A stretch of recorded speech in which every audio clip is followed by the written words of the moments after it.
Hey everyone, I'm Charting Man Dan, trader and technical analyst with the Chart Guys. In this video, we're going to check in on the broader market as we've got a bounce finally underway. Some sectors are leading the way, others are not participating, and their participation is key if we're going to follow through it all. We've got Powell this coming Wednesday. Let's see where we shape up into that event. So lots of big green numbers out there today. The rally was led by the NASDAQ major names like Apple, Amazon, Meta, etc. But we have to remind ourselves on the daily time frame, okay, we got a short-term bounce. We were in oversold conditions. Friday, we had a big flush down in healthcare and the financial sector, but we still have a lot of work to do if this is going to be any kind of meaningful bottom. And so the way I'm viewing it is anything under 424.82 is a daily lower high, and there are a lot of names where daily lower highs are the most likely result of this bounce. The big question is going to be how much follow-through do we see first before we top out? Is it another bear flag if we don't see much follow through tomorrow, setting that up? Or do we get a couple of days of follow through to create the space for a trend change attempt? And of course, knowing that we've got Apple earnings on Thursday and the FOMC is on Wednesday, we can anticipate that those are going to have a pretty significant factor as to whether or not the daily bounce follows through or not. So looking at the NASDAQ, inside bar bull break, and the NASDAQ didn't drop nearly as hard on Friday. It was, at points in time, XLF and XLV were down 1.5% to 2%, while QQQ ended up closing green. So holding on a lot better overall, but same thing, still in the daily downtrend. Anything under 360 is just a daily lower high. Bulls need a good bit of follow through to create the space for the daily trend change attempt. And going back here, we can see, okay, bear flag followed through last week versus multiple days of bounce that set up a trend change. So there's just a nice both recent examples of 1 day of bounce, no follow through, multiple days, enough space. NVDA. So there's a lot of issues with wicks, these fake wicks the last 2 days. And it's frustrating because, I was trying to chart Tesla on the 2-minute time frame today and just couldn't do it because of these artificial prints. They're not actually happening. And the number one way to easily see if these are happening or not, go to the 1-minute time frame or even, the 30-second time frame. But if you're seeing a candle that, has a range of 5% and its volume is not standing out, you know that didn't happen.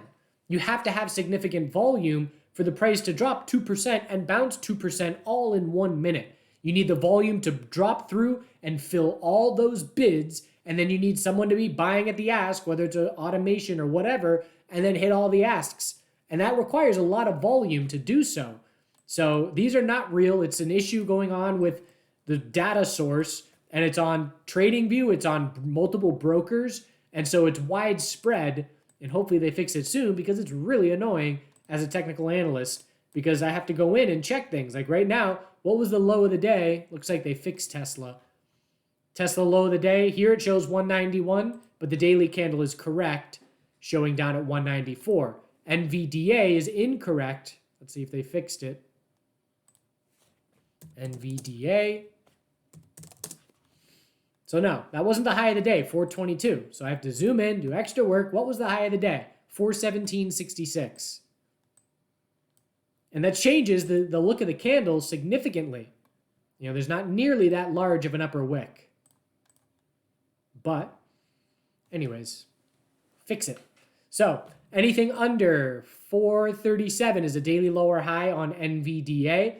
I'm calling it a hold of 400 support as long as we keep holding above it. We did dip just below it on Thursday, but this battle for 400, which keeps coming into play, I'm still considering it support. It has to turn into resistance and then start rejecting the price. So we need to close under it. SMH was weaker today. We dropped down and broke the low of last week, just barely, but no bounces underway for the semiconductors, and it's a stair-step drop, lower high every day for the last 7 days. And so have to see the semiconductors bounce to try and help the NVDA bulls who were trying to bounce without the sector's help today. Tesla, very significant relative weakness today. It stood out right from the get-go because the NASDAQ bulls had control on the morning. And it was the NASDAQ today was a case of, all right, bulls showing up Uh-oh, we didn't confirm a 5-minute uptrend. We gave it all back. Here we go again. And then we double bottomed at the low of the day by 10 pennies, and then bulls saved things. But look at what QQQ was doing the first 20 minutes. And this is when relative strength and weakness stands out so clearly. We went up 1% in the first 20 minutes.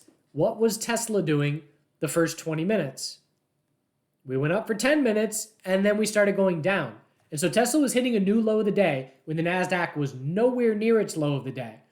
And so we saw an inside bar bear break, which triggered for the bears at 205.77, and we then followed through, and we broke the earnings reaction low. And whenever you have an earnings reaction, whether it's a high on a bull reaction or a low on a bear reaction, watch for follow through when that level breaks.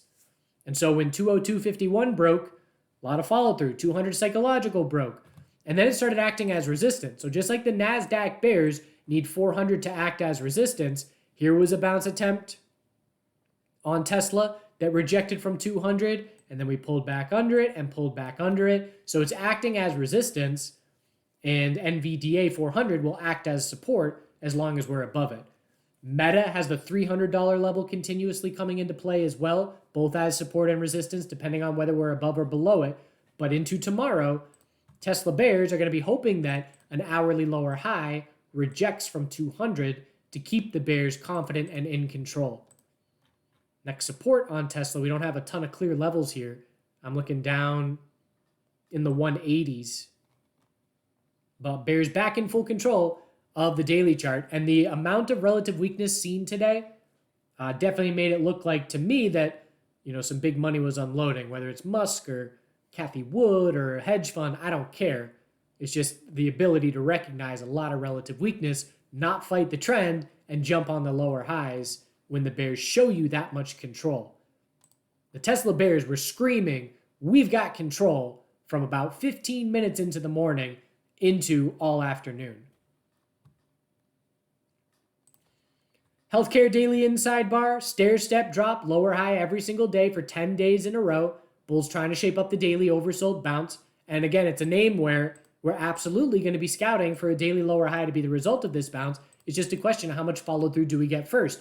And that's where we use our hourly trends. We watch for hourly RSI getting overbought. We watch for an hourly rising wedge or an hourly head and shoulders.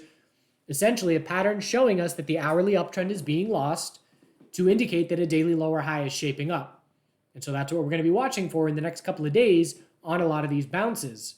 But with the healthcare sector bouncing, the biotech sector is trying to bounce as well. It's just a daily inside bar, but I'm starting to get interested. Why? I like historical RSI levels. Just being oversold is not enough for me to be looking long when you're in downtrends on all these time frames. But when you give me historical RSI levels, I then start to get interested. The biotech sector had an RSI hit 25 last week. And if you look back in its 16-year history, it's only been trading 16 years. Every single time the RSI gets to 25, it has bounced. Doesn't mean we can't drop lower for the first time in history, but it means I'm scouting a weekly oversold bounce. We've been setting a lower high every single week, essentially for 9 weeks in a row right now. Look at daily EMA 12. It's been resistance for months, 6 weeks, 6 to 8 weeks. That has to change.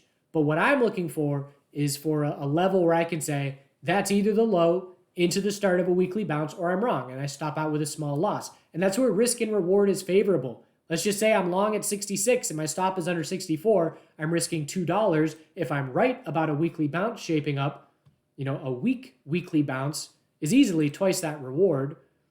What did I say? 66, so $4. So a weak bounce to 70 still is twice the amount of reward to risk. So I'm starting to get interested in the biotech sector. I'm starting to get interested in solar. Solar is absolutely crushed. I'm not just buying because it's crushed. I'm looking for a level that I can play off of with low risk and decent reward. And then my goal is to sell partial into a weekly bounce so I can stick a risk-free stop and try and let the bounce progress further.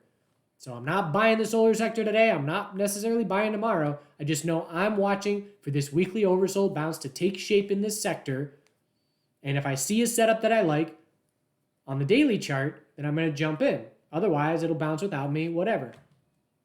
That's the most powerful thing as a trader, to not care at all about missing a move because they're 1 in a million. That's the wrong phrase. There's tons of them. It's always another trade. So what? You miss it, move on.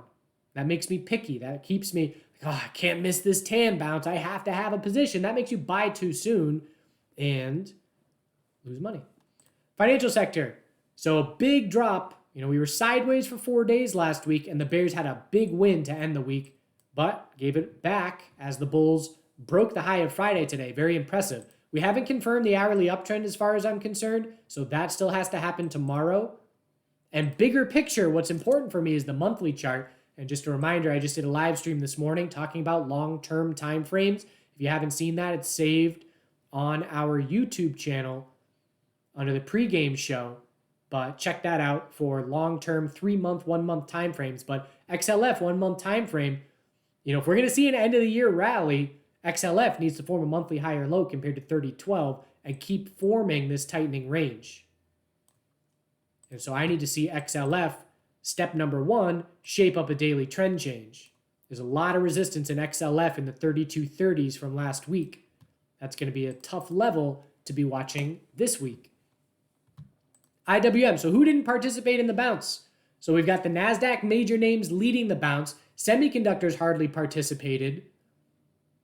The financial sector led the way today. They definitely participated. So healthcare is not participating yet with the daily inside bar. IWM, ARKK, XBI. All these less important sectors, but definitely a gauge of overall, everything in the market. They're not participating.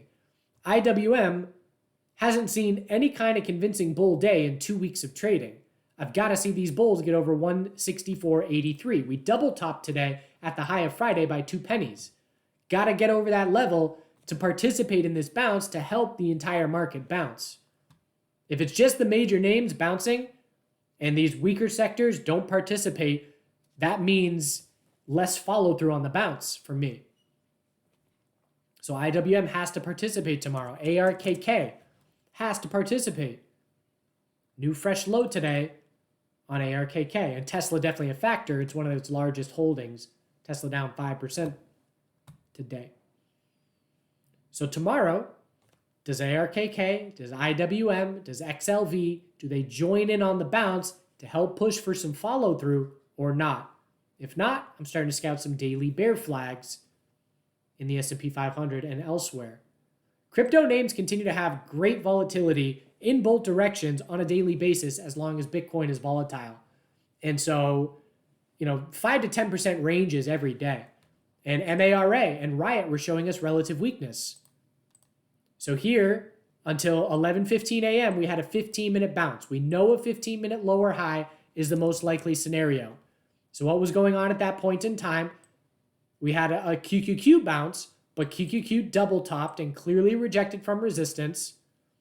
And again, the top was hit at 11:15. Right here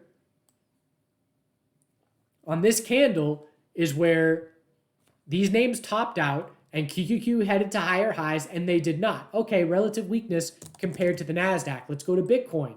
What was Bitcoin doing at that point in time? 15-minute bounce in an equilibrium with the lower high as the most likely scenario.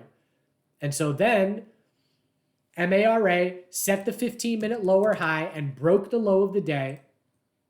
So hitting fresh lows. What time did that happen? I'm just showing you how I see relative weakness. And so that was at 11:40. What's QQQ doing at 11:40? We're right here, not breaking supports. Relative weakness in MARA. What's Bitcoin doing at 11:40? Not hitting lows. Spoiler. Here's 11:40. Not breaking recent lows. So there's relative weakness in those names. And we could say, okay, bears are showing me something on MARA and Riot, setting their 15-minute lower highs and confirming 15-minute bear flags without QQQ help, without Bitcoin help. If Bitcoin breaks this tightening range bearish and fails 35,000 resistance, the MARA and Riot bears are positioned extremely well. Bitcoin broke its equilibrium bearish with a lot of follow through, and it was just a waterfall drop for these names that dropped another 5%. So on any given day, I'm looking at MARA and Riot for day trades, and it's usually the 15-minute time frame where I find that clarity. This is an inverse cup and handle. This is a scallop is one of the patterns where, again, flip this upside down. It's resistance, inability to break resistance, bull flag, breakout. It's the exact opposite. Same pattern, flipped upside down. The dollar. So I'm watching the dollar to potentially be a megaphone. Why do I start looking for a megaphone? Because we broke support with zero follow through. And then we broke resistance with zero follow through. And so I'm watching for the possibility it's a megaphone. What would have me ignore the megaphone is a daily high or low and head back to resistance to try and confirm an uptrend. But if we keep dropping straight back towards the lows, that's going to be what a megaphone pattern is most commonly doing. So chopping around sideways on the dollar, just a battle for a weekly bull flag or not, trying to hold weekly EMA 12. And with that, we've got gold consolidating, still a 4-hour uptrend, but if gold confirms this 4-hour downtrend into tomorrow, it will be a daily bull flag confirming with no follow through straight into consolidation, which will have me start to watch for weekly consolidation. Considering we came just off the lows and we know we eventually are going to have to confirm a weekly uptrend if we're going to have confidence in a move to all-time highs. And so that 4-hour time frame is important to me in the short term. Silver played a little bit of laggard action today, stronger than gold, breaking well over the high of Friday, but it did fail resistance. So silver's got 23.78, 23.70, and we topped out just under that resistance zone today. Bulls are trying to shape up the Bulls are trying to shape up the inverse head and shoulders, but so far failing resistance. And we're watching the miners as well. Weakness in the miners today. Got to see the same kind of inverse head and shoulders with a wall of resistance on GDX, clearly just over $30. So the question for the metals, knowing that the FOMC is going to be a significant factor here this week, but can we see silver and the miners act as laggards, or is gold shaping up weekly consolidation? Because if that's the case, we're going to anticipate another leg down in silver and the miners to try and find a weekly high or low. But with the FOMC on Wednesday, it's likely going to dictate. And the FOMC, we're 98.3% chance of no change. It's going to be the conference with the forward-looking statements that sees the market react. Oil daily bear flag confirmed. So lower high, lower low, which increases the probabilities to confirm a weekly downtrend, but bears still have to follow through. 80-20, we're about 2.5% above that level. Energy sector is still weak. It's testing weekly support, technically broke, but only by some pennies. Energy sector is one of the places I'm scouting a daily lower high swing short. Then we want to see oil confirm a weekly downtrend, and we want to see the energy sector continue to shape up the monthly rising wedge. So still a bunch of things that have to happen, but oil is starting to show weakness. And so, scouting a daily lower high in the energy sector to be the result of the next bounce. Natural gas is in an equilibrium. This is the futures chart. You got to adjust for the contract rollover. High, low, lower high. We're scouting a higher low, but it's not set yet. The 4-hour time frame, struggling to get any kind of follow through on a bounce. Looks like we had a little short-term break today, but again, no follow through. So we're looking for the daily higher low compared to where we came from, but a lot of space for it to form. And we have already retraced almost half the move. Nope, well over half. That was a bit more than expected. But because of that, we're looking for the equilibrium to continue to tighten up into early November. Had a couple trades today. Had a stop out of XLF. Played this. The key with rising wedges and falling wedges is taking partial profits. Because I was correct. This was a rising wedge. And I shorted the bull break with no follow through. I shorted right here through FAZ, and then I took some profit into this pullback because a 5-minute rising wedge confirming bear.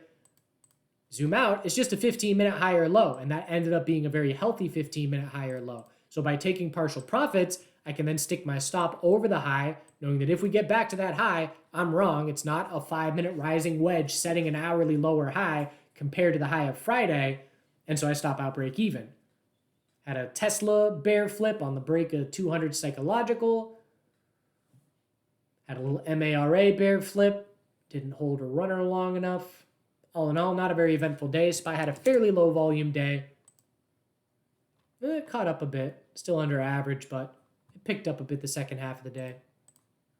Anyways, at this point, patiently waiting for the FOMC reaction. And we'll take it from there. First things first, into tomorrow. Can the bounce follow through it all? Or are these daily bear flags? Burden on bulls to prove to us they are not bear flags, especially after there are bear flags so fresh in our memory from the bounce attempt last week. Also, another fun fact, and something that I had not realized, shout out to Derek. QQQ is green 18 Mondays in a row. 18 Mondays in a row. That's over 4 months in a row with a green NASDAQ every Monday. That's a pretty astounding streak. Do good things. Joey's doing a live stream as I speak. Whenever I plant anything new, I add nutrients and some compost into the soil to just keep refreshing it. I bought 3 different varieties to go along with the seed that I saved from what I harvested earlier this year. And I like garlic. I put it in pretty much everything that I cook, and it stores for a long time, so I think I'm going to grow a bit more garlic than last year, this coming year. So now I planted them and watered it, and now I'm going to mow some of the lawn and pick up the chopped leaves and put it as a mulch on top of this to trap in the moisture, as well as keep it tucked in through the winter when it gets real cold.